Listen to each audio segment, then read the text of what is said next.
ઘણીવાર ઘણા લોકો પોતાનો સ્વાર્થ માટે થઈને સામેવાળી વ્યક્તિ ઉપર સાવ નીચ કક્ષાના અને ખોટા આરોપો લગાવી દેતી હોય છે, જરા પણ વિચાર્યા વગર કે મારા આ આરોપથી સામેવાળી વ્યક્તિની જિંદગી કેટલી હદ સુધી બરબાદ થઈ શકે છે। જો તમે પણ આવું કરતા હોય તો મારી આ એક સ્ટોરી છે જે ધ્યાનથી અંત સુધી સાંભળજો।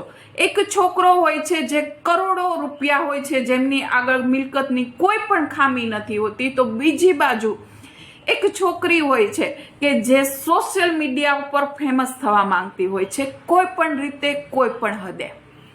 આ છોકરી એક સ્ટોરી મૂકે છે કે જેમાં એ છોકરા ઉપર આરોપ લગાવે છે કે આ છોકરાએ મારી ઇજ્જત લૂંટી છે અને મને ખોટી રીતે હેરાન કરી છે। ત્યાર પછી આ જે ખબર છે એ હવાના વેગે ફેલાઈ જાય છે, વાયુ વેગે ખબર, બધા લોકો એમના વિશે વાતો કરવા લાગે છે અને એ છોકરા વિશે ખરાબ બોલવા લાગે છે।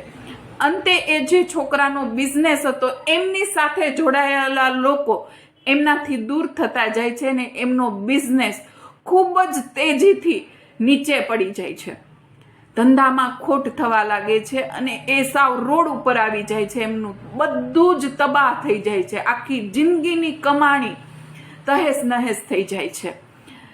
જ્યારે એ સાબિત થાય છે કે સામેવાળી છોકરીએ ખોટો આરોપ લગાવ્યો હતો, ત્યારે એ છોકરાથી સહન નથી થતું અને એ છોકરો એ છોકરી ઉપર કેસ કરે છે કે આ વ્યક્તિએ મને ખોટી રીતે બદનામ કરવાની કોશિશ કરી પોતાના સ્વાર્થ માટે થઈને। અંતે કેસ કોર્ટમાં જાય છે, બે વ્યક્તિને કોર્ટમાં હાજર કરવામાં આવે છે।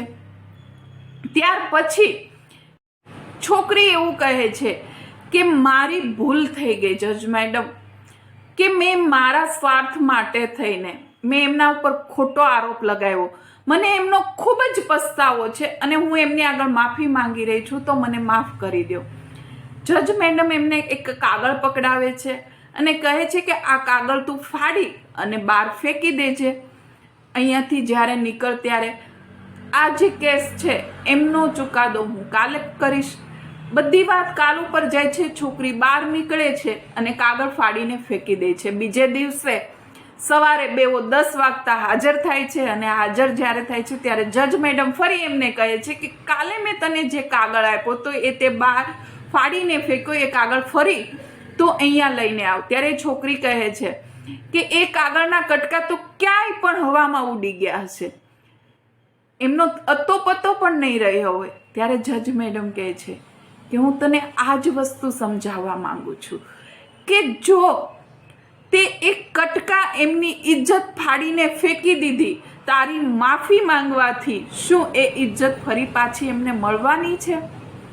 એ ક્યારેય પણ નહીં આવે। તું ખાલી સોરી કહીને જતી રહીશ, પણ એની જે ઇજ્જત ગઈ છે, એમની આખી જિંદગીની કમાણી પણ જતી રહી છે, એ ક્યારે પણ પાછી નથી આવી શકવાની।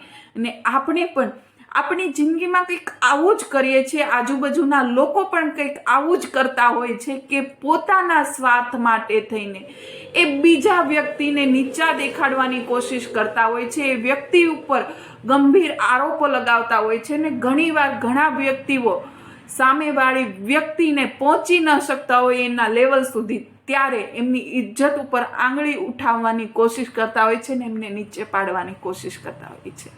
આવું આપણે ના કરવું જોઈએ, કેમ કે એક વ્યક્તિની ઇજ્જત એકવાર જાય ને પછી એ ગમે તેટલી કોશિશ કરે ને તો પણ એ ફરી પાછી નથી આવતી। પરંતુ આપણે જરા પણ નથી વિચારતા કે સામેવાળી વ્યક્તિ વિશે આપણે કેટલું ખરાબ બોલી રહ્યા છીએ, માત્ર આપણા સ્વાર્થ માટે થઈને, આપણું લેવલ ઊંચું દેખાડવા માટે થઈને સામેવાળી વ્યક્તિની ઉપર ખરાબમાં ખરાબ નીચ કક્ષાના આરોપ લગાવી રહ્યા છે।